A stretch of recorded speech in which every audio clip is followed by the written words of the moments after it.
할렐루야. 오늘 참 후덥지근한 날씨 속에 귀한 주님의 성전에 나오신 여러분들에게 우리 주님께서 모든 더위를 능히 이길 수 있고 이번 여름에도 건강해 지낼 수 있는 하나님의 치료하심과 건강의 은혜로 여러분의 모든 삶과 가정 가운데 가득히 채워주시는 은혜가 있기를 주님 이름으로 축복합니다. 우리 다 함께 출애굽기 15장 26절 말씀을 읽으면서 오늘 말씀을 시작하겠습니다. 우리 말씀을 읽을 때 우리 하나님의 이 말씀의 은혜가 여러분의 심령 가운데 채워지도록 우리 참 당당한 선포하는 듯이 우리 한번 출애굽기 15장 26절 말씀 같이 읽겠습니다. 시작. 이르시되 너희가 너희 하나님 나 여호와의 말을 들어 순종하고 내가 보기에 의를 행하며 내 계명에 귀를 기울이며 내가 애굽 사람에게 내린 모든 질병 중 하나도 너희에게 내리지 아니하리니 나는 너희를 치료하는 여호와임이라. 아멘. 나는 너희를 치료하는 여호와임이라. 우리 여호와 라파의 하나님께서 오늘 여러분 가운데 놀라운 치유의 은혜로 함께 해주시기를 주님 이름으로 축복합니다. 지난 시간에 이어서 출애굽기 2장의 이제 말씀을 가지고 강의 말씀을 드리겠습니다. 먼저 출애굽기 2장의 말씀을 우리 한번 이제 같이 요약을 한번 해보겠습니다. 출애굽기 2장에서부터는 그 유명한 이제 모세가 등장을 합니다. 이제 모세 5단계로 성경이 기록이 되어 있습니다. 출애굽기 2장에 제일 처음에는 모세의 출생에 대해서 말씀을 하는데 아버지 성함이 뭐였죠? 아므람이었습니다. 아므람. 또 어머니는 요게벳. 보통은 아버지 이름을 많이 아는데 모세의 경우는 조금 특별합니다. 어머니를 많이 알아요. 그렇죠? 요게벳. 요게벳의 노래 뭐 이런 것들도 있어서 그런지 아므람인데 이제 레위 지파 사람이었기 때문에 이 모세는 당연히 이제 레위족의 출신입니다. 두 번째, 모세는 태어나자마자 큰 위기를 당했습니다. 왜냐하면 이유가 뭐였죠? 바로 이집트의 왕 바로의 남아 산하 제한 정책 때문에, 즉 남자 아이가 태어나면 모두 다 나일강에 빠뜨려 죽일 것을 명했기 때문에 남아 산하 제한 정책으로 말미암아 태어나자마자 죽게 되는 이런 위기를 당했지만, 이때 이 아므람과 요게벳이 어린 아기 모세를 위해서 뭘 만들어줍니까? 갈대 상자를 만들어 주는데, 제가 그때 이 갈대 상자가 원어로 뭐라고 그랬었죠? 이게 테바라는 단어인데, 이게 똑같은 단어가 창세기 6장에 나오는 방주와 같은 단어였다라고 말씀을 드렸습니다. 노아의 방주가 테바, 노아의 방주와 이 모세가 담겼던 갈대 상자가 똑같은 단어다. 테바. 참 사실은 이 아므람과 요게벳이 자기 아들내미 살리려고 만들었던 쬐끄만 갈대 상자인데, 그 쬐끄만 갈대 상자가 결국에 뭐가 됩니까? 진짜 이스라엘 민족 전체를 물에서 구원하는 하나님의 구원의 방주가 되어버린 거예요. 참 여러분, 하나님의 반전의 역사는 너무나도 엄청납니다. 저는 우리 능력교회 유아실이 굉장히 조그만하잖아요. 유아실 얼마나 조그만합니까? 다른 교회에 비해서 우리 능력교회 유아실 조그만한데, 저 우리 능력교회 유아실을 보면서 이 테바라는 단어가 떠올랐어요. 우리 능력교회 유아실도 정말 뭐 상자 같은 조그만한 곳이지만, 이게 정말로 하나님 앞에 테바로 쓰임을 받아 정말로 우리 대한민국을 구원하고 대한민국의 놀라운 축복을 정말 전파할 수 있는 놀라운 모세와 같은 이런 위대한 인물들이 우리 능력교회 산실을 통해 나타나게 되길 주님의 이름으로 축원하는 것입니다. 이 갈대 상자를 나일강에 버려두었는데, 이때 세 번째는 단어는 이제 양자의 단어입니다. 세 번째, 양자. 마침 나일강에 누가 왔냐면 바로의 딸, 바로의 공주가 왔습니다. 바로의 딸인데 역사에는 하셉슈트라고 그래요. 그 여자 이름이 바로의 딸이 마침 나일강에 왔는데 거기서 이 갈대 상자를 발견하고 갈대 상자를 탁 뚜껑을 열어보니까 히브리인의 아이가 있는데 너무나도 비범하게 잘생기고 이게 구약 성경 말고 히브리인이 가지고 있었던 어떤 그런 이 전설책 같은 그런 것들이 좀 있는데 그 책에 보면은 이 바로 공주가 갈대 상자 뚜껑을 탁 열었을 때 그 빛이 얼마나 찬란하든지 그 나일강 전체에 그냥 빛이 쫙 찬란하게 비춰버렸다라는, 조금 뭐 이렇게 믿거나 말거나 합니다만 어쨌든 그런 말이 전해집니다. 어쨌든 그게 약간 또 가능성이 있는 게, 보통 아이였으면은 자기의 애굽의 여러분 파라오의 딸이에요. 마침 아이가 없어가지고 지금 마음고생하고 있었던 상황인데 노예, 히브리 노예의 아들을 여러분 같으면 받아들이겠습니까? 아무리 내가 자녀가 없으면 없었지 히브리 노예의 아들을 지금 내가 양자로 삼기 위해서는 여러분 보통의 상황은 아니야. 하나님이 보시기에 아름다운 뭔가의 이런 비범한 아름다움이 있었던 아들이 모세였습니다. 그래서 어쨌든 갑자기 하나님의 은혜로 말미암아 버려진 노예의 아들이 일약 바로 공주의 양자로 입적이 되어 바로 이제 왕자님이 되어버린 거예요. 애굽에. 그것도 그냥 쬐끄만한 나라, 코딱지만한 나라, 그냥 뭐 있으나 마나한 나라의 왕자가 된 게 아니고 전 세계를 통틀어 가장 위대한 나라 이집트, 그 고대 그 훌륭한 문화유산을 남긴 그 이집트의 왕자의 자리로 급격히 신분 상승하는 이런 은혜를 누리게 됐던 것입니다. 그러니까 제가 참 이 말씀을 여러분 공부하면서 느끼는 게 뭐냐면, 우리가 예수님을 믿는 이유는 바로 이런 거예요. 그러니까 얼마나 여러분 노예로 태어난 것만도 불쌍한데, 노예로 태어난 것만도 억울한데, 그 노예의 자식을 나일강에 버려야 되는 그 부모의 아픔을 한번 생각해 보세요. 노예로 살이하는 것도 지금 괴로워 죽겠는데 그 자기의 아들을 나일강에 던져야 되는 그 부모의 아픔을 한번 생각해 봅시다. 그런데 그런 아픔이, 여러분 하나님은 그런 아픔의 재료를 가지고 뭘 만들어 버려요? 이집트의 왕자로 만들어 결국에는 그 고도로 단련된 모세로 하여금 이스라엘 전체를 애굽에서 탈출하게 시키는 이런 위대한 주님의 지도자로 탈바꿈시켜버리는 엄청난 하나님의 반전의 은혜를 허락해 주신다는 것입니다. 그래서 여러분, 예수님을 믿는 사람은 절대 자살하면 안 돼요. 예수님을 믿는 사람은 절대 우울해서는 안 돼. 우울증에 빠지면 안 돼. 내가 지금 많이 우울하다, 나에게 지금 자살 징후가 있다라는 건 쉽게 말하면 마음속에 하나님을 향한 이 믿음이 연약해져 버려 있다라는 시그널이에요. 내가 진짜 하나님을 믿는데 왜 그렇게 우울합니까? 내가 진짜 모세, 여러분 보세요. 이 히브리인으로 태어난, 노예로 태어난 것만 억울한데 노예의 자식으로 태어나 나일강에서 죽게 생긴 이 사람을 구원해내요 애굽의 왕자로 바꾸신 분이 하나님이신데, 우리는 그 하나님을 믿으면서 왜 오늘날 이렇게 억울해하고 우울증에 빠지고 막 장애를 겪고, 왜 우리는 수많은 예수님을 믿는 사람들조차 이 자살로 생을 마감하는 이런 일들이 왜 벌어집니까? 그러니까 말씀을 배우면 이제 모세를 쓰신 하나님이 바로 저와 여러분의 하나님인 것을 믿으시고 담대함과 여러분 강한 용기를 가지고 주님 앞에 신앙에 승리하는 여러분들 되시기를 주님 이름으로 축원합니다. 네 번째, 모세는 양자의 단계 다음에 뭐냐면 유능함이, 유능.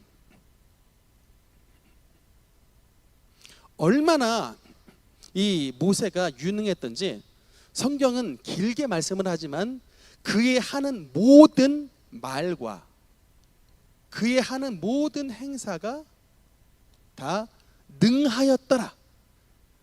근데 말도 조금 잘하고 행동도 조금 능력 있는 게 아니고, 그가 애굽의 왕자로 있을 때 그가 하는 모든 언변, 그가 하는 모든 사업, 그가 하는 모든 정복 전쟁, 그가 하는 모든 역사들이 모두 다 하나님 앞에 능력이 있었다라고 기록을 하고 있습니다. 그 정도로 이 모세는 너무나도 애굽의 바로가 될 굉장한 인재였다, 유능한 사람이었다. 그런데 이제 마지막 다섯 번째, 무엇으로 인생이 이 애굽에서의 인생이 끝나게 됐냐면 도피로 마감이 된다. 도피. 이 도피로 마감이 됐던 것에 대해서는 잠깐 말씀을 제가 지난 시간에 드렸는데, 히브리인들을 위해 히브리인 노예가 애굽 간수장에게 채찍을 맞고 있는 이런 상황에 애굽 왕자가 애굽의 간수를 때려 죽이고 모래에 묻어버렸습니다. 근데 이거는 그냥 우리 쉽게 생각할 때 그냥 자기 동족을 때리기 때문에 모세가 화가 나가지고 때렸을 것이다. 그런데 우연히 잘못 맞아가지고 그냥 목숨을 잃어서 급히 묻어버렸을 것이다 라고 쉽게 생각할 수 있지만, 그게 아니고 어머니 요게벳으로부터 어릴 때부터 교육을 받았던 이 모세는 반드시 장성한 때가 되면 내가 지금 애굽에 노예 살해하고 있는 나의 민족을 건져내겠다라는 결심을 하고 있었는데, 마침 이때를 이제 스타팅 포인트 시발점으로 삼아가지고 내가 만약에 애굽 간수장을 쳐 죽이면 모든 히브리 노예가 나에게 함께 연합하여 나와 함께 출애굽을 감행할 것이다라고 하는 자신의 계산을 가지고 이를 저질렀는데, 희한하게도 애굽에 살고 있었던 노예살이하고 있었던 자신의 동족이 모세 편을 들지 않냐고 애굽의 바로에게 가서 모세가 애굽 간수를 죽였습니다 라고 고자질에 바치는 버린 바람에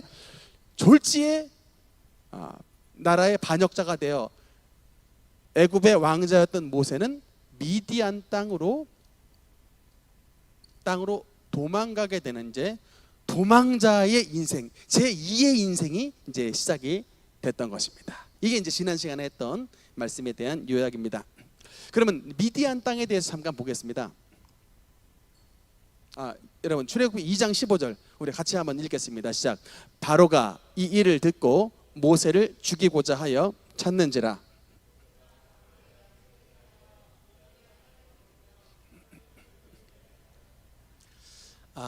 이제 출애굽기 2장 15절에서 이 말씀은 뭐냐면 애굽의 왕자 끝, 도망자 시작, 이제 이 말씀입니다. 바로가 모세를 죽이고자 하여 찾았기 때문에 모세는 이제 목숨을 위해 도망을 합니다. 바로의 낯을 피하여. 여러분, 바로는 애굽의 철병거를 가지고 있는 거대한 군대의 수장이기 때문에 어지간하게 쬐끔 도망가다는 그냥 바로 잡혀버립니다. 도무지 애굽의 군대가 쫓아올 수 없는 머나먼 땅으로 도망을 가야 됐는데, 그곳이 바로 이제 미디안 땅입니다. 지도를 한번 볼까요? 저 빨간색으로 가운데 쫙 그려져 있는 게 그 이제 모세의 도피인데, 저기 영어로 고센 써 있죠. 형광펜 살짝 칠해져 있는데, 저기가 이제 그 원래 그 이스라엘 사람들이 이집트에 있었던 이제 히브리인 정착촌, 거기 바로 그 땅이 고센 땅입니다. 저 고센 땅에서부터 도망을 가가지고 시나이 반도 전체를 통틀어서 저기 머나먼 동그라미 쳐져 있죠. 그 미디안이라고, 저기가 바로 미디안 땅입니다. 저 미디안 땅이 오늘날로 말하자면 어디냐면 사우디아라비아입니다. 사우디아라비아까지. 그러니까 쉽게 말하면 오늘날 애굽에서 이집트에서 저기 사우디까지 비행기 타고 가기도 먼데 그냥 뭐 맨발로 발로 걸어서 갔던 것이겠죠. 직선로로 갔겠습니까? 저 광야길에 저기 직선로만 그 키로수를 쟀더니 대략 한 200km 정도 되는데 절대 직선로가 아닙니다. 저기는 사막이고 광야이기 때문에 꼬불꼬불 하면서 산 위로 올라갔다 모래 무지 넘어갔다, 하여튼 엄청나게 고생을 해서 통과했을 거예요. 그러니까 애굽의 군대도 저 사막은 그냥 어지간하면 횡단하지 못하고 그래서 포기한 거예요. 못 쫓아간 겁니다. 죽이려고 했지만. 이걸 알았던 모세는 힘들지만 이 죽을 길을 다해서 이 경로로 지나간 거예요. 왜? 이 죽을 경로로 지나가지 않으면 모세는 분명히 바로의 군대 철병거에 잡히기 때문에 이 경로로 도망갔던 것입니다. 쫓아오지 못하도록. 애굽에서 살았던 사람인데 애굽의 시스템을 모르겠습니까? 당연히 그것을 알고 애굽 군대가 절대 쫓아올 수 없는 이 광야로 도망을 갔던 것입니다. 어쨌든 도망을 가서 저기 머나먼 미디안 땅이라는 곳에 도착을 했습니다. 그 다음에 이제 미디안에서의 이제 생활을 잠깐 보면요, 이 미디안 땅에서 모세는 여러 가지 이제 중요한 인생의 몇 가지의 그 만남에 하나님께서 만남의 축복을 주셨습니다. 네. 이 미디안 땅에서 땅에서 있었던 일인데, 첫 번째 어떤 일이 있었냐면 바로 결혼을 합니다.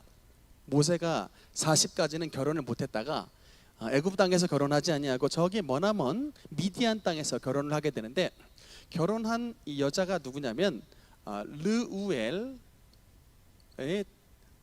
아마 맏딸 같아요. 르우엘이 딸내미가 많았습니다. 우리 김광자 원로 목사님 댁도 따님이 좀 많으신데, 우리 르우엘 제사장님은 딸이 7분이셨어요. 네, 르우엘의 딸 이름이 뭐냐면 십보라입니다. 십보라라고 하는 단어는 새, bird, 새라는 뜻이에요. 새처럼 노래를 잘해서 십보라라고 졌는지는 모르겠습니다만, 어쨌든 이름의 뜻은 새의 십보라임이고, 이 십보라랑 결혼을 했습니다. 그래서 결혼을 하여 자녀를 낳습니다. 그 자녀가 2명이에요. 자녀가 둘인데, 첫째 아들의 이름은 뭐냐면 혹시 아십니까? 첫째 아들의 이름 기억으로 시작하는데, 네, 우리 역시 초등부 아주 실력이 있습니다. 중등부입니까? 이래? 네, 게르솜. 둘째 아들의 이름이 뭘까요? 둘째 아들 이응으로 시작합니다. 엘리에셀. 이 엘리에셀은 예전에 아브라함의 그 종으로서 이삭 신부감 이삭을 구해올 때 심부름을 보냈던 신실한 아브라함의 종의 이름이 엘리에셀입니다. 하나님은 나의 도움, 이런 뜻이에요. 아버지 하나님은 나의 도움이시다. 근데 이 게르솜이라는 이 아들의 이름이 좀 특이합니다. 여러분, 이 게르라는 단어가, 여러분 그 몽골에 갔다 오신 분들 게르, 이게 텐트 천 같이 비슷하게 생긴 거죠. 이렇게 막 하늘 뚫려, 그게 그것도 게르라고 하는데, 이 히브리 원어로 게르라는 단어는 거주하다라는 뜻이에요. 거주하다. 그리고 솜, 이거는 이 지시대명사입니다. 거기에. 그래서 게르솜이라는 뜻은 거기에 거주했다. 그러니까 내 땅이 본토가 아니고 저기 머나먼 미디안 땅에 내가 객이 되었다. 내가 나그네가 됐다. 아이고, 애굽의 왕자였던 40년간 왕자로 살았던 내가 저기 머나먼 미디안 땅에서 객이 되었구나라고, 참 아들의 이름 속에 아빠 모세의 한이 들어있죠. 내가 객이 되다니. 그래서 나그네, 객, 이런 뜻입니다. 둘째 아들의, 근데 참 제가 지난번에 요셉도 그랬어요. 요셉도 그 첫째 아들 낳았을 때 므낫세, 둘째 아들도 에브라임 그렇게 했었을 때 므낫세의 이름의 뜻이 뭐라고 했었습니까? 그러니까 이제 잊어버렸다라는 뜻이잖아요. 잊어버림, 망각. 그런데 이게 첫째 아들 낳을 때는 아직이 좀 가슴에 응어리가 항상 좀 있었던 것 같아요. 애굽의 왕자가 나그네가 이게 뭔 말이냐? 나그네, 객, 이곳에 먼 곳에 나그네. 근데 둘째 아들 낳을 때는 뭔가 그 요셉도 그랬고 에브라임이라고 하는 창성의 의미로 졌는데, 둘째 아들 낳고 보니까 이제 하나님의 은혜가 떠오른 거예요. 엘리에셀이라고 졌는데, 그때 뜻은 뭐냐면, 사실은 내가 생각해 보니 바로의 칼날에 내가 죽어야 되는데, 사실은 내가 바로의 칼에, 그 당시에는 굉장히 죽을 위기에 처했는데 내 아버지의 하나님이 나를 바로의 칼날에서 건져내 주셨구나 라고 하는 하나님의 은혜가 떠오르는 거예요. 그래서 이름을 엘리에셀, 나의 도움의 하나님이라고 지은 겁니다. 나중에 이 엘리에셀의 이 후손이 굉장히 창성하게 됩니다. 참 여러분, 우연치고는 참 희한하죠. 게르솜의 자손이 창성했다는 얘기가 없는데, 참 하나님을 여러분의 도움으로 삼는 이런 이름을 줬을 때, 참 이런 이름 속에 나중에 솔로몬 때에 이르러서는 엘리에셀의 후손이 엄청나게 수가 많아졌더라, 이런 이제 말씀들이 나오는 것을 보였을 때, 참 우리의 언행과 우리의 삶의 축복이 참 많이 연관이 된다라는 생각이 됩니다. 그 다음에 세 번째,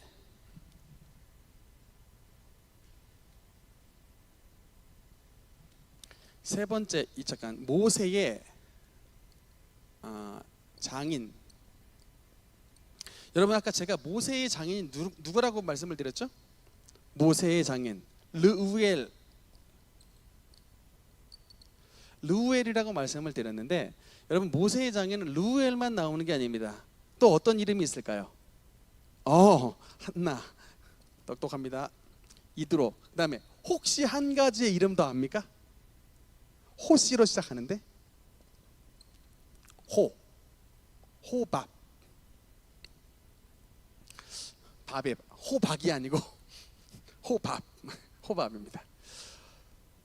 아니 사람이 이름이 두 가지여도 많다고 그러는데 사람의 이름이 세 개예요. 그래서 참 이게 도대체 이게 뭔 조화냐?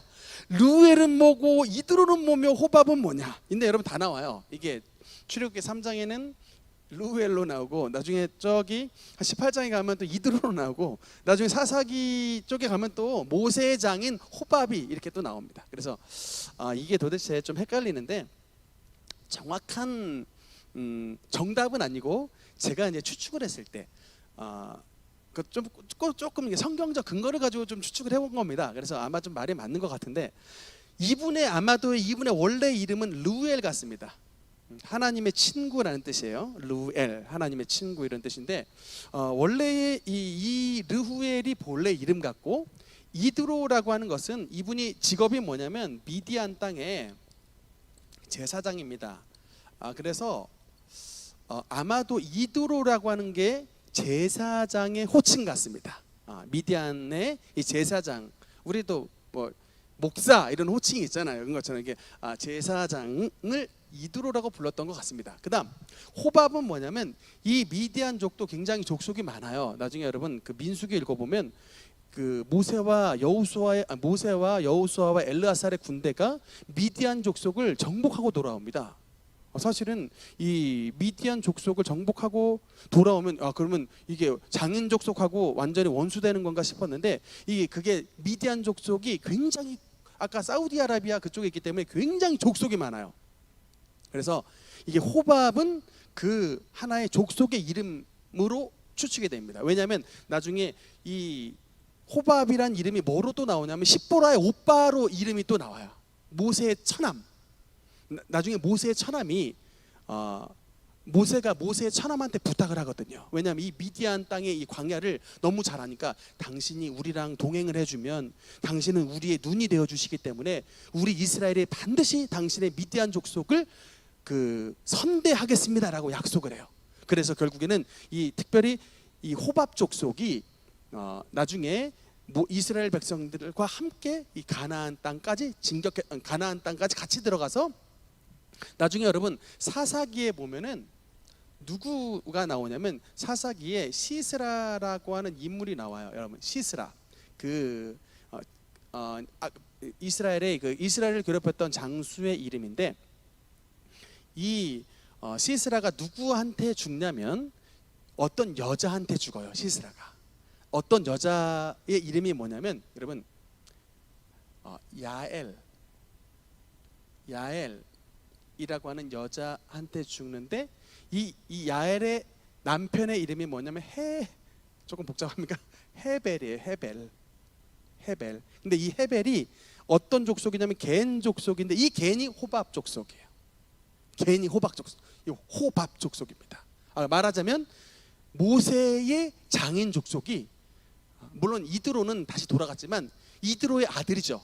십보라의 오빠 처남이 모세와 함께 올라와서 이스라엘이 가나안 정복을 할 때 함께 도와주고 그 이스라엘 땅까지 정착을 해서 결국 같은 이제 족속으로 살아가는데 그 겐 족속이 나중에 이스라엘의 원수 시스라를 죽이는 데에 이 헤벨 겐 족속의 아내인 야엘이 나중에 말뚝을 들고 시스라를 땅에 못 박아서 죽여갖고 결국에는 정복을 해버리는 놀라운 참 여전사의 이런 이게 용맹을 떨쳐 보이게 됩니다. 그래서 어쨌든 이 모세의 장인 르우엘, 이드로, 호밥 이 사람과 굉장히 이스라엘 전체는 큰 연관성이 있는 민족이 됐다. 나중에 성경을 좀 자세히 읽어보신 분은 이 겐 족속이 어디까지 어떤 것으로 또 발전하냐면 레갑 족속. 예레미야서 읽어보신 분 아마 아실 텐데 레갑 족속이라고 하나님의 말씀을 신실하게 지키고 있는 이방인들 나중에 그래서 너희 유대인들은 하나님 말씀을 지키지도 않는데 이 레갑 족속은 포도주도 마시지 않고 하나님의 언약을 잘 지키고 있는 이런 신실한 이방인이다. 너희 유대인들은 이런 레갑 같은 이방인보다 못하다고 예레미야를 통해서 하나님께서 책망을 주시는 말씀이 나오는데 그게 바로 이 모세의 장인 족속이에요. 겐 족속, 레갑 족속의 후손으로 가면서 이런 이름으로 바뀌었습니다. 어쨌든 모세의 장인 이 르우엘이었고요. 그 다음에 이 모세가 미디안에서 가지고 있었던 직업은 뭡니까? 직업은 뭐 양치기죠. 목자, 셰퍼드입니다. 그것도 자기 양이 아니고요. 누구 양입니까? 장인어른의 양입니다.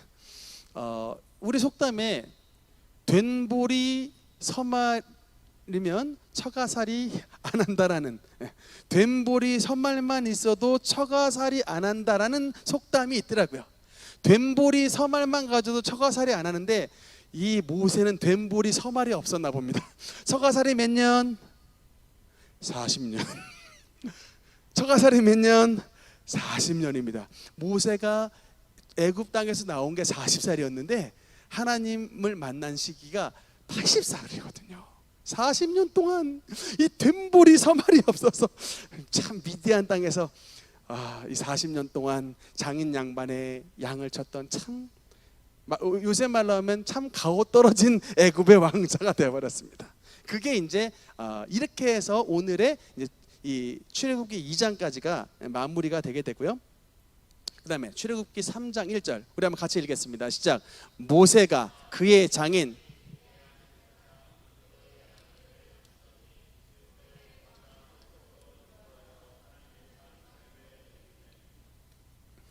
분명히 나오죠. 모세가 자기 양도 아니라 모세가 그의 장인 미디안 제사장 이드로, 이번 여기 3장에 이드로로 나오죠.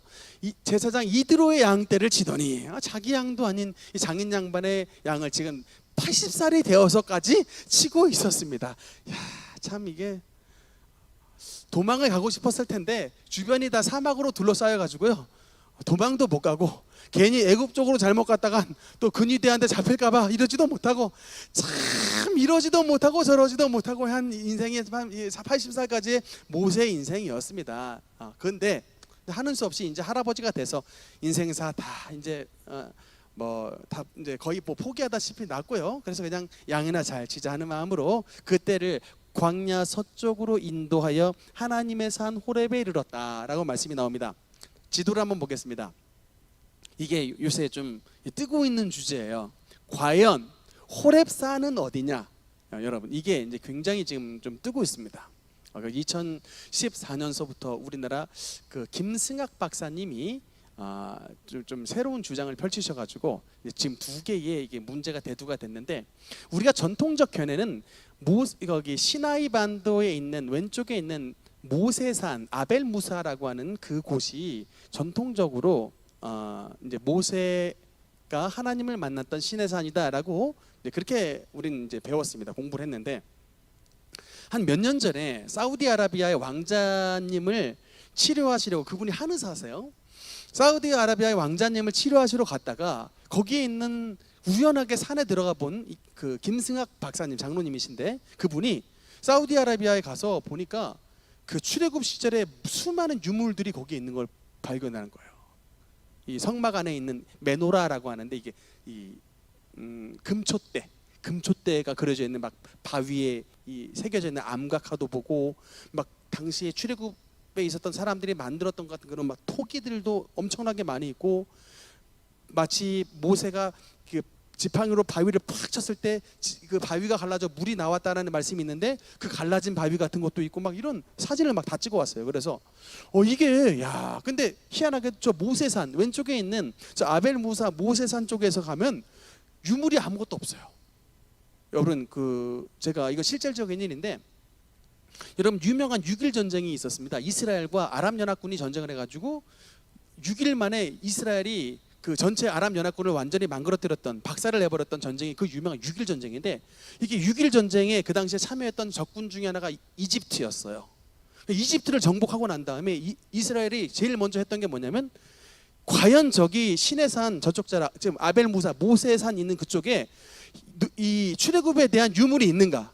그거를 그 한 석 달에 걸쳐서 완전히 쥐잡듯이 잡았습니다. 전체를 막 다 샅샅이 헤쳐가지고 유물 하나라도 좀 발견해 보려고 막 뒤졌는데 하나도 안 나오는 거예요. 한 개의 유물 하나, 그러니까 토기 하나가 나오질 않아. 도대체 그래서 이건 아무래도 이거는 왜냐하면 그곳에서 율법을 받았기 때문에 시내산에서 유대인들이 율법을 받아서 나라가 만들어진 곳이기 때문에 너무나도 중요한 곳입니다. 그래서 현재 이집트가 정복하고 있었던 저 시나이 반도를 잠시 그 유대인들이 그곳 전체를 그 조사를 해가지고 봤는데 하나도 나오지가 않았던 터에 그 오른쪽에 있었던 사우디 그 라우즈산이라고 하는 그런 산에 가보니까 정말로 그런 유물이 굉장히 많이 있어가지고 요새 현대의 그 좀 트렌드는 아무래도 저 사우디아라비아 저 아까 말했던 그 미디안 땅에 있었던 그 미디안 땅에 있었던 이게 시내산이 아마도 저 시나이 반도가 아닌 저 라우즈산 저 미디안 땅에 시내산이 있었을 것이다라고 추측을 합니다. 저도 후자가 더 그 가능성이 좀 더 있다고 보는 게 여러분 아까 그 출애굽기 3장 1절에 보면 다시 한번 이제 3장 1절에 한번 잠깐 봐볼게요. 모세가 그의 장인 미디안 제사장 이드로 양떼를 치더니 그 양떼를 광야 서쪽으로 인도하여 하나님의 산 호렙에 이르렀다고 하는데 여러분 만약에 지도를 잠깐 보면요 저 미디안 땅에서 광야 서쪽으로 양떼를 이동해 간다면 여러분 아카바만 홍해 못 건너죠. 그러니까는 위로 돌아가서 이렇게 쭉 올라갔다 이렇게 내려와서 저 모세산까지 호렙산까지 가야 되는데 양떼들을 데리고 갈 만한 거리입니까? 제가 봤을 때는 저 절대로 양떼를 데리고 갈 만한 거리가 못 돼요. 그거는 저 지도가 여러분 이게 그냥 우리 동네 옆집 거리가 아니고 저기는 나라 그러니까 그게 좀 상상이 안 되고요. 그 라오즈산 근처에서 분명히 라오즈산 근처에 미디안 제사장 이드로의 집이 있었던 것이 분명합니다. 그래야 이게 좀 왔다 갔다 할 수 있는 거리지 양떼를 몰고 저 어디 아카바만 전체를 그 위를 그 횡단하듯이 가냐고요. 그건 말이 안 되는 것이기 때문에 아마도 라우즈 산에 있었던 게 맞는 것 같다는 생각이 듭니다. 어쨌든 뭐 그게 이제 크게 중요한 건 아니고 어쨌든 그냥 오른쪽 사우디아라비아 있는 쪽에 시내산이 있었을 것이다라고 생각을 할 수도 있고 여러분 참고로 하나님의 산을 호렙산 호렙이라고 말하기도 하고 또 뭐라고 말하기도 합니까? 시내산이라고 말하기도 합니다. 호렙산도 있고 시내산도 있습니다. 그러면 호렙산은 뭐고 시내산은 또 뭐요? 하나님의 산이 두 군데입니까? 호렙도 됐다가 시내산도 됐다가 그게 아니고 아마도 호렙은 산맥의 이름 같습니다. 태백산맥처럼 이렇게 큰 산맥의 이름 같고 그 산맥 안에 있는 특정한 산의 이름은 시내산으로 보입니다. 그래서 이 정도로 알고 있으면 돼요. 산맥의 이름은 호렙, 그 안에 있었던 산의 이름은 시내산. 이 정도로 이해를 하시면 되겠습니다. 그 다음 3장 2절 3절 같이 읽겠습니다. 시작. 여호와의 사자가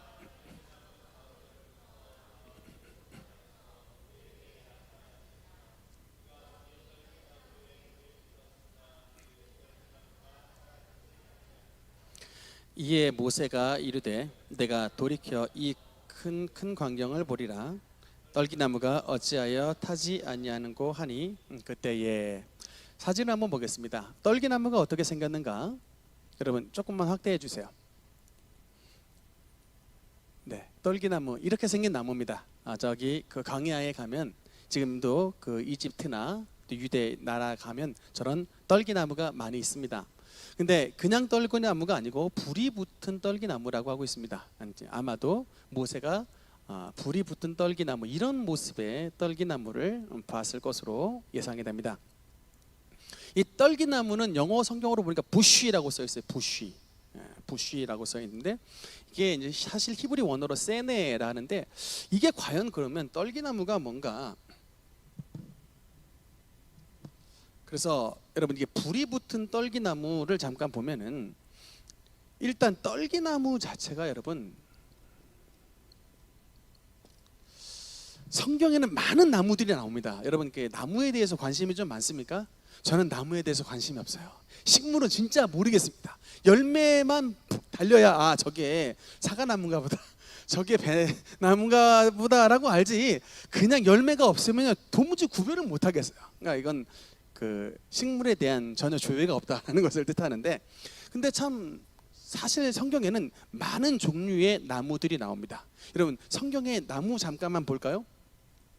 나무의 서열을 한번 보겠습니다. 나무의 최상의 서열이 어딜까요? 나무 가운데 제일 최상급 나무, 백향목입니다.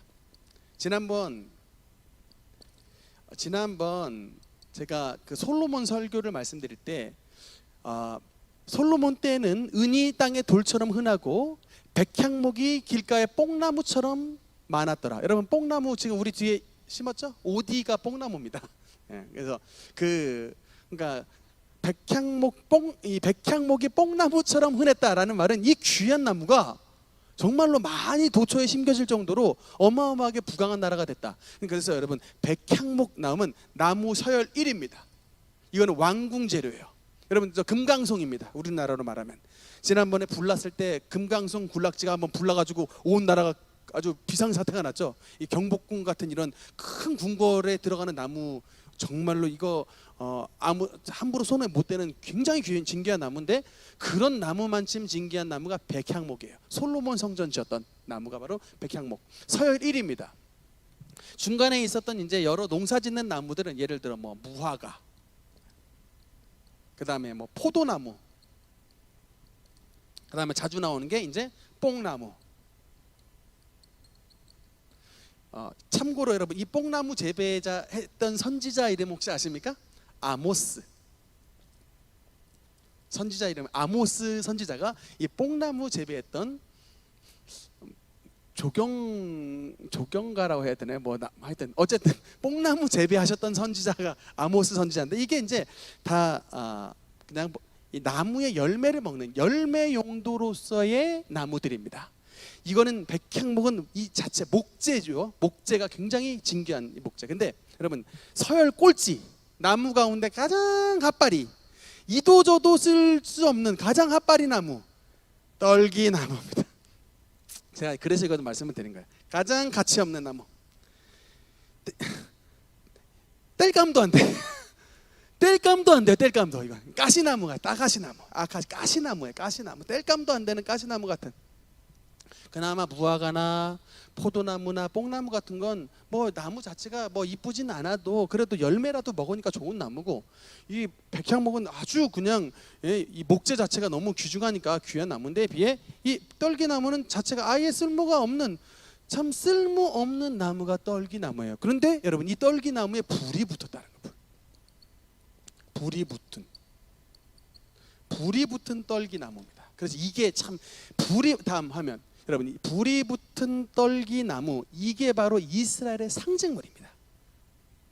저 장면, 불이 붙은 떨기나무, 이 심볼이 이스라엘의 상징이에요. 즉 가장 가치 없는 히브리 노예 같은 이런 떨기나무 같은 민족인데, 그 떨기나무 같은 민족이 얼마나 지금 고난을 당하고 있는지, 불이 떨어져 가지고 불이 완전히 떨기나무를 다 그냥 사그러뜨릴 것 같은 그런 위기에 있지만, 희한하게 불이 붙었으나 그것이 다 타지 아니하는지라. 소멸되지 않는 떨기나무, 가치가 없지만 소멸되지 아니하고 끝까지 살아남는 떨기나무, 이게 바로 이스라엘을 상징하는 하나님의 상징물이에요. 마치 네가 마치 지금 이스라엘의 애굽 땅에서 노예 생활하고 있는 히브리 민족이 이 떨기나무에 불이 붙었으나 사그러들지 않는 모습과 같다라는 이 상징물로서 하나님께서 지금 나타나신 것입니다. 네, 그래서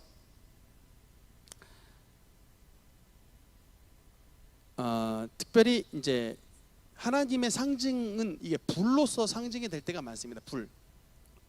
하나님의 불이 나타났던 곳. 불은 뭐를 상징하냐면 하나님의 임재를 상징해요.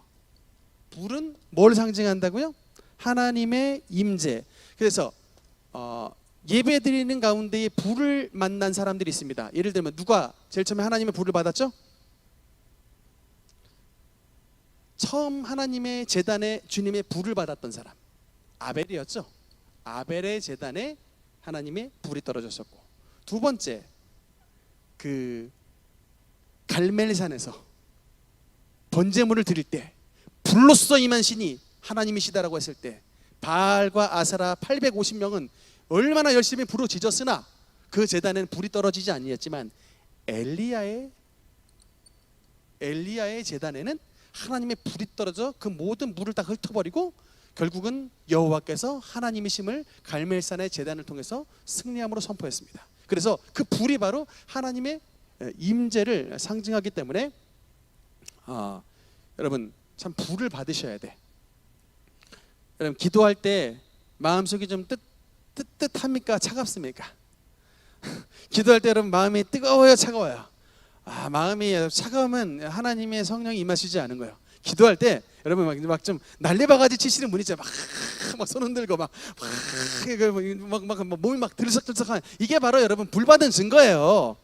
그러니까 이게 막 좀 기도할 때 하나님의 불을 받아야지 여러분 이게 기도가 막 힘이 나고 뭔가 이게 이 불이 있어야 여러분, 이 불은 하나님의 또 심판을 상징하기 때문에 불이 여러분 하나님 이게 우리 속에 들어오면은 하나님의 원수인 악한 사탄과 귀신들 질병들이 도망가게 되게 되는 것입니다. 여러분 아는 게 아니라 암이 제일 무서워하는 게 뭐예요? 암이 여러분 제일 무서워하는 게 불입니다. 암이 제일 무서워하는 게 열이에요. 암덩이는 40도면 가버립니다. 암덩이는 그래서 암 치료할 때 항암 치료가 여러분 방사선 쐬는 거예요. 몸에 그 열을 넣는. 근데 문제는 방사선을 쐬려고 할 때 그 열이 이게 암이 있는 곳까지 깊숙이 들어가야 되는데 이게 못 들어가서 암을 치유 못하지. 진짜 그게 열덩어리가 깊숙이 암 있는 데까지 투과하면 그 암은 그냥 사라져 버리는 거예요. 근데 여러분 하나님의 성령의 불이 임하시면 진짜 여러분 영육간의 치료를 주신다니까요. 이게 여러분 성경적입니다. 왜냐하면 불이 떨어지면은 불이 그 암을 다 태워버리는데 하나님의 성령의 불이 임하시면 영육간의 치료함을 주세요. 실제로 주시는 것입니다. 그래서 하나님의 성령 받아가지고 불치병에서 치료받은 사람이 수두룩하게 많습니다. 실제로 치료를 해주시는 거예요. 그래서 하나님의 성령의 불이 임하면 우리 속에 있는 더러운 질병과 악한 귀신이 도망가고, 또 하나님의 성령의 불이 임하면 우리가 정화가 돼요. 우리의 마음이 깨끗해져, 정결해지는 거예요. 불은 모든 악한 것들을 태워가지고 우리의 마음을 깨끗하게 만들어 주시는 것입니다. 그러니까 여러분 내가 자꾸 그냥 내 힘으로 발버둥 쳐서는 안 돼요. 내가 좀 잘 살아봐야겠다, 내가 하나님 잘 믿어봐야겠다. 여러분 진짜 우리가 내 힘 의지하면 작심삼일밖에 결론은 안 납니다. 그러니까 그래서 우리는 기도할 수밖에 없어요. 우리가 기도하여 하나님의 성령이 오시면 우리의 심령에 하나님의 천국이 임하고 우리의 심령 가운데 하나님의 성전이 임하기 때문에 우리가 정말 하나님께서 주시는 힘으로 이 세상 가운데서 하나님의 선한 일을 이루는 놀라운 주님의 성전된 삶을 살도록 만들어 주시는 것입니다. 여러분 모세가 언제 진짜 모세가 됐어요? 모세가 여러분 언제 모세가 됐습니까? 이 하나님의 떨기나무의 불을 만나고서 우리가 알고 있는 모세가 된 거예요. 그 전까지는 모세는 한때는 애굽의 왕자로서 휘황찬란한 삶을 살았다가 그냥 객기로 개난짓 했다, 객기 부려가지고 결국에 미디안 땅까지 도망가서 그 장인 장반 이두로 양 40년 치고 지금 이제 입술이 뻣뻣해져가지고 말도 제대로 못하는 호호 할아버지가 돼버렸던. 그래서 하나님 이거 만남 없었으면 그냥 모세는 진짜 인생 순간 한번 잘못 선택했다가 인생 완전 밑바닥으로 떨어진 진짜 세상에서 제일 불쌍한 사람이 됐을 거예요. 근데 하나님께서는 이 모세를 그 순간 들어 사용하셔서 정말로 애굽의 이스라엘 백성들을 건져낼 뿐만 아니라 하나님의 가장 위대한, 예수님 다음으로 가장 위대한 하나님의 일꾼으로 만들어 주신 거예요. 그 모세가 어디에서 탄생했습니까? 떨기나무에 붙은 그 불, 하나님을 만나고 나서부터, 성령 충만을 체험하고 나서부터 모세가 생겨나게 됐던 것입니다. 우리 능력교회 성도 여러분, 여러분도 하나님 앞에 성령의 충만함을 받으시기를 주님 이름으로 축복합니다. 여러분 하나님의 불을 받으면 비포 애프터 확실하게 나타납니다.